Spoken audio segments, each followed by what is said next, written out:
মেরে কই আ হয়ে গেল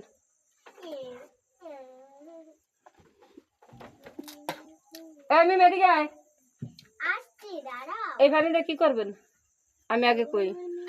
এই পানিটা প্রতিদিন দুপুরবেলা গোসল করাইবেন পানি দিয়া আর ওরা 3 টাইম খাওয়াইবেন আর এই তেল এখন যেইভাবে ব্যবহার করাইছেন গোসলের পরে ওইভাবে ব্যবহার করাইবেন এই কালিজিরাটা সকালে খালি পেটে খাওয়াইবেন আর এই ওষুধ 2 পোটলা খালি পেটে সকালে খাওয়াইবেন রাত্রে নাই পানির সাথে না এখন বলেন তো আমি কি বলছি বলেন এই ওষুধ সকালে তেল সারা গায়ে ব্যবহার করাম আর এই পানি গোসল করাম আর খাওয়াম আচ্ছা এখন তোমার এই যে গোসল দিলাম ক্ষতি যে কাটলাম এত তোমার শরীরে অনুভব কি বুঝো ভালোই আগের চেয়ে হালকা লাগে একটু হালকা লাগে আর যখন ওই কাটানোর সময় যে পানি পড়াটা খাওয়া